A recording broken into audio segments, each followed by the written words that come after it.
ఓం నమ శివాయ శ్రీమాత్రే నమః. మిత్రులకి శ్రేయోభిలాషులకి అలాగే నన్ను ఎంతగా ఆదరిస్తున్న యూట్యూబ్ ప్రేక్షకులందరికీ కూడా పేరు పేరు ధన్యవాదాలు. మిత్రులారా, ఈరోజు మనం ఒక అద్భుతమైన ఉపాయాన్ని మన ఇంట్లో ఉండే వస్తువులతో ఎలా చేసుకుంటే మంచి ఫలితాలు వస్తాయో తెలుసుకుందాం. చాలామంది మిత్రులు అలాగే అక్కలు చెల్లెళ్ళు చాలా రోజుల నుంచి అడుగుతున్నారు, మా పిల్లలు విద్యలో రాణించడానికి, జ్ఞాపక శక్తి పెరగడానికి, అలాగే కాంపిటీషన్ ఎగ్జామ్స్లో మంచి మెరుగైన ఫలితాలు సాధించడానికి ఏదైనా ఒక చిన్న ఉపాయం చెప్పండి, మేము ఇంట్లో చేసుకోగలిగేది, తల్లిగా మేము చేసుకోగలిగేది మాకు చెప్పండి అని చాలామంది తల్లులు అడగడం జరిగింది. వారందరి కోసం చాలా రోజుల నుంచి అడుగుతున్నారు. వారందరికీ కూడా క్షమాపణ అడుగుతున్నాను, ఎందుకంటే చాలా లేట్ అయిపోయింది. ఈ ఉపాయం చెప్పడానికి చాలా లేట్ అయిపోయింది. కానీ ఈ రోజున మీ అందరి కోసం మీరు చేసుకోగలిగేది, తల్లులు ఎవరైతే ఉన్నారో వారు చేసుకోగలిగే ఉపాయాన్ని ఈరోజు తెలియజేస్తాను. ఇది ఆరోగ్యపరంగాను అలాగే దైవపరంగా కూడా ఈ ఉపాయం చాలా ఉపయోగపడుతుంది. ఇది ఎవరు చేసుకోవాలి, ఎలా చేసుకోవాలో మీ అందరికీ పూర్తిగా వివరిస్తాను. ఈ వీడియో స్కిప్ చేయకుండా చూడడం ప్రయత్నం చేయండి. అలాగే మీకు ఈ వీడియో నచ్చినట్లయితే లైక్ చేయండి, నా ఛానల్ సబ్స్క్రైబ్ చేసుకోండి, గంట సింబల్ని యాక్టివేట్ చేసుకోండి, 10 మంది మిత్రులకు షేర్ చేయండి.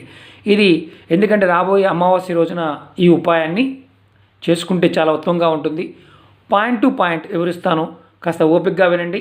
ఎందుకంటే ఇంకొకటి, ఇలాంటివి ఇష్టం లేని వారు ఎవరైనా సరే ఈ వీడియోని ఇక్కడితో ఆపేసి క్లోజ్ చేసేసేయండి. ఎందుకంటే ఇది మన పూర్వీకులు చెప్పిన అద్భుతమైన ఆయుర్వేదంతో కూడుకున్న సాంప్రదాయకపరమైన ఆరోగ్యపరమైన విషయాలు మన పురాణాల్లోనూ గ్రంథాల్లోనూ ఆయుర్వేద గ్రంథాల్లోనూ చాలా ఉన్నాయి.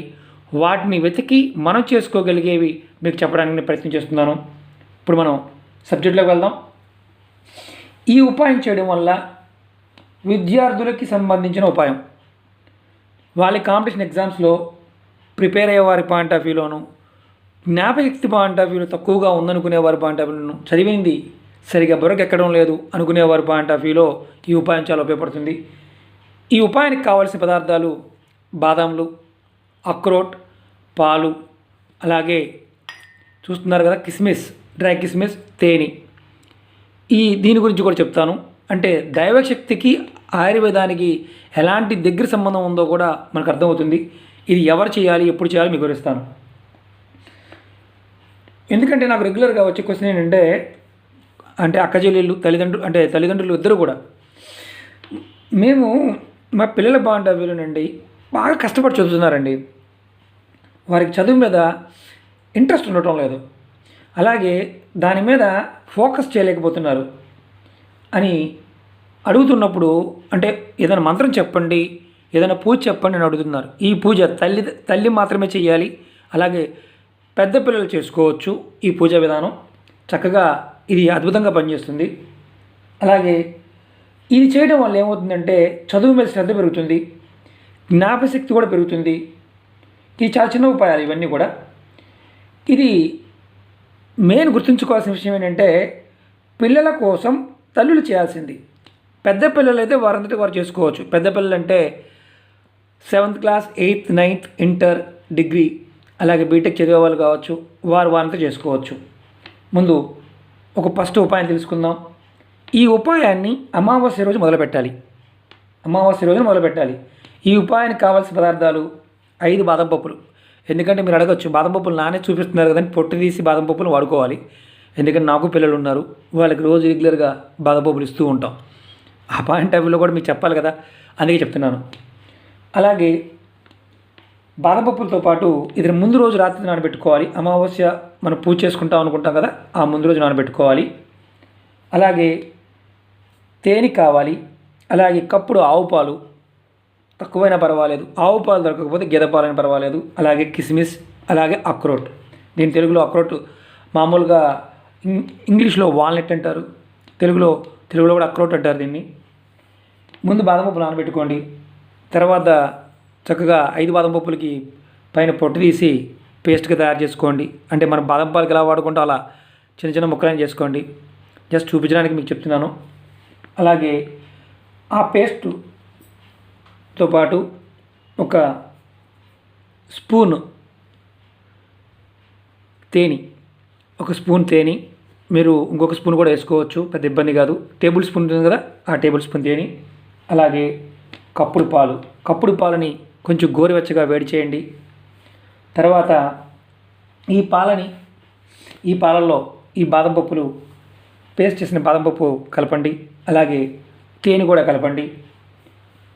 ఈ మిశ్రమాన్ని ఇది అది కలిపిన తర్వాత పాలల్లో స్పూన్తో తిప్పండి.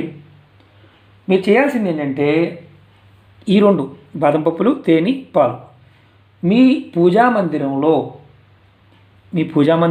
మీ ఇష్టదైవం పటం ముందు కానీ, అంటే మామూలుగా అనుకోవచ్చు, మీకు ఇష్టం, మాకు దుర్గ ఇష్టం అండి, ఆంజనేయ ఇష్టం అండి అని. అలాగే మీ పూజా మందిరంలో విష్ణుమూర్తి కానీ, శ్రీమన్నారాయణ పటం ఏదన్నా ఉన్నా కానీ అక్కడ స్వామివారి ముందు పెట్టండి. పెట్టి మీరు ఎవరైతే తల్లి ఉన్నారో ఆ తల్లి, నేను నా కుమారుడు కానీ కుమార్తె కానీ చదువులో ఇబ్బంది పడుతున్నారు, చదువు బాగా రావాలి అని మనసులో సంకల్పం చెప్పుకొని మీరు ఒక చిన్న పని చేయాలి. ఏంటంటే ఓం అని 7 సార్లు జపించండి. అంటే ఇది దేవుడి దగ్గర పెట్టి ఓం అని 7 సార్లు జపించండి.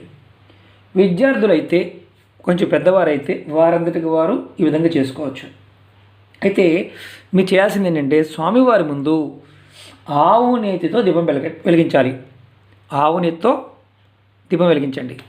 మరి అనుమానం రావచ్చు, 1 ఒత్త 2 వ్యక్తుల 2 ఒత్తులు వేసి దీపారాధన చేయండి ఆవు నేతితో. వెలిగించిన తర్వాత మనం అనుకున్నాం కదా 7 సార్లు ఓం ఓం ఓం ఓం ఓం ఓం ఓం అలా 7 సార్లు అనుకోండి.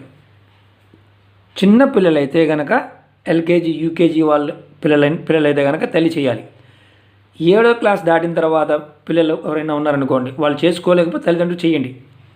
అలాగే ఇంకొకటి మర్చిపోయాను, ఏంటంటే మా పిల్లలు హాస్టల్లో ఉన్నారండి, వారికి మేము చేయొచ్చా? హాస్టల్లో ఉన్న పిల్లలు ఎవరైతే ఉంటారో వారు తల్లిదండ్రులు ఇది చేయమాకండి. ఎందుకంటే ఈ ప్రసాదంగా పెట్టిన పాలని ఎవరైతే చేస్తున్నారో ఆ పిల్లలు తాగాలి. చిన్నపిల్లలకైతే తల్లిదండ్రులు పట్టించాలి. కప్పుడు పాలు పిల్లలు తాగారనుకుంటే కొద్దిగా పాలు కలిపి చేయండి. అప్పుడు తేనె తగ్గించండి, బాదం పప్పు కూడా తగ్గించండి. కొద్దిగా పాలు, అంటే ఎక్కువ తాగరు మా పిల్లలు, పాలు తాగరండి అనుకునేవారైతే కొద్దిగా కలుపుకోండి. కప్పుడు పాలు మినిమం కలుపుకోవడానికి ప్రయత్నం చేయండి. రెండోది, ఈ పాలని పిల్లలు తాగే ముందు ఎవరైతే పిల్లలు ఉంటారో వారితో కూడా 7 సార్లు ఓం అనిపించండి. 7 సార్లు ఓం అని అనమని చెప్పండి. ఇంకొకటి ఏంటంటే ఎవరైతే తల్లిదండ్రులు ఉన్నారో వారు, ఏ 2 పిల్లలు ఉన్నారండి మాకు, 2 కప్పులు కలపండి. 3 ఉంటే 3 కప్పులు కలపండి. 1 కప్పు కలిపి 2 భాగాలు చేయమాకండి. ఎవరి పేరు మీదనైతే చేయాలనుకుంటారో వారి పేరు చెప్పి ఆ కప్పుని స్వామివారి దగ్గర పెట్టండి. ఇంకొకటి ఏంటంటే బాగా గుర్తుంచుకోండి, ఈ ఉపాయాన్ని అమావాస్య నుండి మొదలుపెట్టి 45 రోజులు ప్రతిరోజు చేయాలి. అమావాస్య నాడు మొదలుపెట్టి 45 రోజులు చేయాలి. ఎప్పుడు చేయాలి, ఏ టైంలో చేయాలి? ఉదయం 5 గంటల నుంచి 9 గంటల లోపు మాత్రమే చేయాలి. ఇది 9 తర్వాత చేసినా ఉపయోగం ఉండదు. కానీ ఇంకొక అనుమానం కూడా రావచ్చు, మరి 5 గంటలకు ముందు చేయవచ్చు, ఇబ్బంది లేదు. అంటే ఈ ఉపాయాన్ని ఎవరైతే చేస్తున్నారో అది 9 గంటల్లో పూర్తి అవ్వాలి. 9 తర్వాత చేస్తే ఎలాంటి ఫలితాలు ఉండవు. అలాగే ఈ ఉపాయాన్ని కాంపిటీషన్ ఎగ్జామ్స్ రాసేవారు ఎవరైనా సరే, అంటే సిఏ ఎగ్జామ్ కావచ్చు, నీట్ కావచ్చు, జేఈఈ ఎగ్జామ్స్ కావచ్చు, ప్రిపేర్ అవుతున్న వారు కూడా ఈ ఉపాయాన్ని చేయవచ్చు.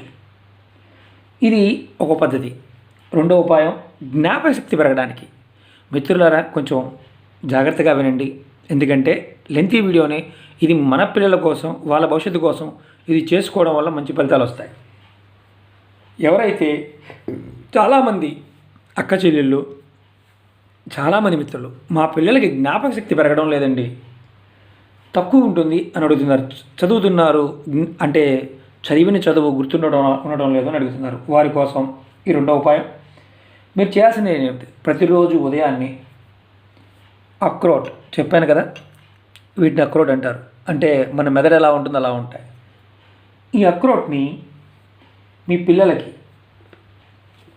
2-3 తీసుకోండి. అంటే ఇవి ఎక్కువ తిన్నా ప్రమాదమే. 2 అంతకన్నా ఎక్కువ, 2, 3 అంతకన్నా ఎక్కువ అవసరం లేదు. అలాగే 10 కిస్మిస్లు, డ్రై కిస్మిస్. ఈ రెండో ఉపాయానికి జ్ఞాపశక్తి పెరగడానికి మీ పిల్లలకి రోజు 10 కిస్మిస్లు, అలాగే అక్రోట్. అంటే అక్రోట్ నానబెట్టాలంటే అవసరం లేదు, మామూలుగా కూడా ఇవ్వచ్చు. 2 ఇలా 2 ఇవ్వండి, ఇలాంటి 2, అలాగే 10 కిస్మిస్లు ఇవ్వండి. ఇలా ఇచ్చి ఉదయం పూట ఇవ్వండి. తర్వాత మీ దగ్గరలో ఎక్కడైనా సరే రావి చెట్టు ఉంటే, అది దేవాలయం కానీ బయట ఎక్కడైనా సరే, అక్కడికి మీరు అంటే పిల్లలు కానీ ఎవరైతే ఇప్పుడు ఎగ్జామ్స్ రాసేవారు, జ్ఞాపశక్తి పెరగాలని ప్రయత్నం చేసేవారు, వీళ్ళు అక్కడికి వెళ్ళి రావి చెట్టు దగ్గరికి వెళ్ళి కొంచెం నీళ్లు పోసి, చెట్టు మొదల్లో నీళ్లు పోసి 5 నిమిషాల పాటు ఆ చెట్టు దగ్గర కూర్చోండి. ఏమీ లేదు, చెట్టు దగ్గర కూర్చోండి. ఆ తర్వాత మీరు ఒక మంత్రాన్ని మనసులో స్మరణ చేయాలి. ఏంటంటే ఓం బృహస్పతియే నమః. ఈ మంత్రాన్ని మీ పిల్లలు పెద్దవాళ్ళైతే కనుక, చిన్నపిల్లలు అనుకోండి, మరీ చిన్నపిల్లలు అనుకోండి, తల్లి చేయవచ్చు మీ పిల్లల పేరు చెప్పుకొని. పెద్దవారు అనుకోండి, ఆ పిల్లలే ఆ చెట్టు కింద కూర్చొని 5 నిమిషాల్లో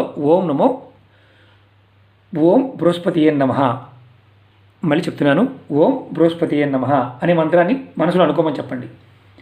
ఇలా 5 నిమిషాలు పూర్తయిన తర్వాత రావి చెట్టు చుట్టూదా 3 ప్రదక్షిణ చేయమనండి. చేసి ఇంటికి వచ్చేయాలి. అయితే ఇంటికి వచ్చే ముందు వెనక్కి తిరిగి చూడకుండా ఇంటికి వచ్చేయాలి. ఇలా ఎన్ని రోజులు చేయాలి? ఒక గురువారం మొదలుపెట్టి ఒక 43 రోజులు చేయాలి.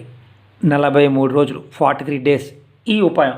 ఇలా చేస్తే పిల్లలకి జ్ఞాపకశక్తి పెరిగి, వారు చదివిన చదువు, వారు ఏదైతే ఎగ్జామ్స్ రాయడానికి ప్రయత్నం చేస్తున్నారో అలాగే బాగా పర్ఫామ్ చేయడానికి, అంటే నాలెడ్జ్ పాయింట్ ఆఫ్ వ్యూలో మంచి అవకాశం ఉంటుంది. అలాగే వారు ముందుకు వెళ్తారు.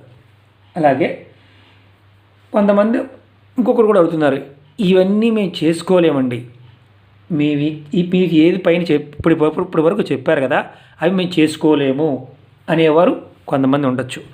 వారి కోసం కూడా ఒక చిన్న ఉపాయం చెప్తాను. ఈ ఉపాయం ఆదివారం నుండి మొదలుపెట్టాలి. వరుసగా 43 రోజులు చేయాలి. మీ దగ్గర మీరు చేయాల్సింది ఏంటంటే, ఉదయాన్నే లేచి అంటే మీ స్నానాది కార్యక్రమాలు ముగించుకొని మీ పూజా గదిలో మీ ఇష్టదైవం ముందు ఆవు నెయ్యితో దీపం వెలిగించి, దేవుడి ముందు ఇలా గ్లాసులో, ఇది వెండి గ్లాసులో కానీ, రాగి గ్లాసులో కానీ, పంచలోహాల గ్లాసు కానీ, ఇతర గ్లాసులో కానీ నీరు తీసుకోండి. ఒక గ్లాసు నీరు తీసుకోండి. తీసుకొని మీ ఇష్టదైవం ముందు పెట్టండి. ముందు ఆవు నెయ్యితో దీపం వెలిగించండి. ఎవరికైతే మీరు చదువు రావాలని కోరుకుంటున్నారో మీ పిల్లల పాయింట్ ఆఫ్ వ్యూలో, వారి పేరు మీ మనసులో తలుచుకొని, మీకు ఎవరైతే ఏ మంత్రం అయితే ఇష్టం ఉంటుందో, ఓం నమో గణపతి కావచ్చు, ఓం సూర్యాయ కావచ్చు, ఓం లక్ష్మీ కావచ్చు, ఓం నమో నారాయణ కావచ్చు, ఓం నమ శివాయ కావచ్చు, అంటే మీ ఇష్టదైవం, మీరు ఎవరైతే ఇష్టపడుతున్నారో దైవాన్ని, ఆ స్వామి మంత్రాన్ని ఓం నమో నారాయణాయ నమః, ఓం శ్రీమాత్రే నమః, ఓం దుర్గాయ నమః, ఏదో ఒక మంత్రాన్ని, మీ ఇష్టదైవ మంత్రాన్ని 108 సార్లు జపించండి. ఎలా జపించాలి? ఈ గ్లాసు మీ దేవతా మందిరంలో పెట్టి ఆ మంత్రాన్ని మీ పిల్లల పేరు తలుచుకొని ఈ గ్లాస్ అక్కడ పెట్టి మనసులో పిల్లలకు చదువు బాగా రావాలని అని సంకల్పం చెప్పుకొని ఈ గ్లాస్ నీళ్ళే, ఇంకేమీ కాదు, స్వామివారి ముందు పెట్టి మీ ఇష్టదైవ మంత్రాన్ని 108 సార్లు జపించండి. ఇలా కంటిన్యూ 43 రోజులు చెయ్యాలి ఈ ఉపాయం. తలుచుకుని మనసులో తలుచుకుంటున్నాం కదా చదువు గురించి, ఎవరి పేరు, మన పిల్లల పేరు ముందు మనసులో అనుకోవాలి. అంటే పలానా ఆడపిల్ల కావచ్చు, మగపిల్ల కావచ్చు. ఇది పెద్ద పిల్లలు అయితే వారందరికి వారే చేసుకోవచ్చు. చిన్నపిల్లలు అంటే మనకి చిన్న పిల్లలు ఉంటారు కదా, వారికి వాళ్ళ తల్లి చేసుకోవాలి. ఇలా చేస్తే 43 రోజులు చేస్తే ఈ గ్లాసు వాటర్ స్వామివారి ముందు పెట్టాం కదా, 108 సార్లు మంత్రం చెప్పుకున్నాం కదా, ఆ తర్వాత ఎవరైతే పిల్లలు ఉన్నారో ఆ పిల్లలకి ఈ వాటర్ తాగించండి. పెద్ద పిల్లలు అయితే డైరెక్ట్గా తాగేయచ్చు, తల్లులు మాత్రం తాగకూడదు. ఇది తండ్రులు చేయొచ్చా అని అనుమానం రావచ్చు.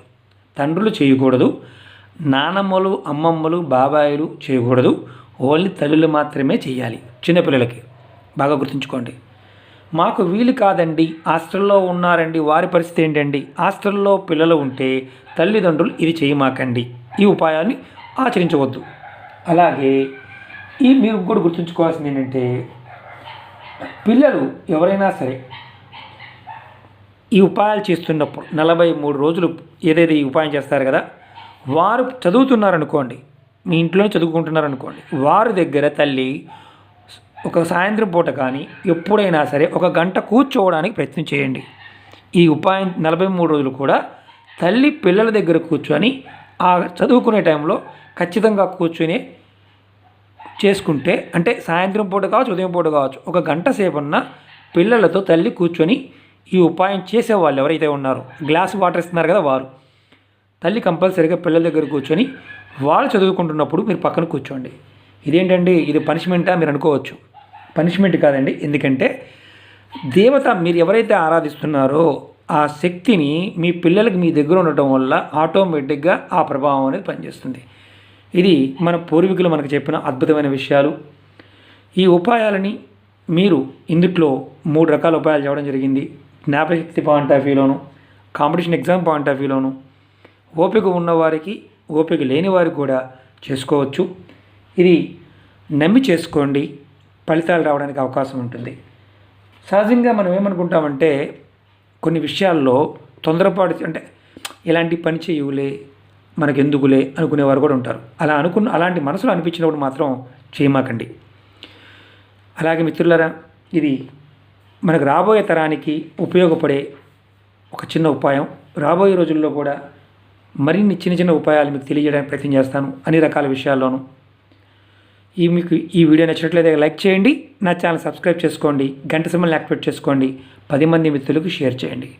ఓం నమః శివాయ, శ్రీమాత్రే నమః.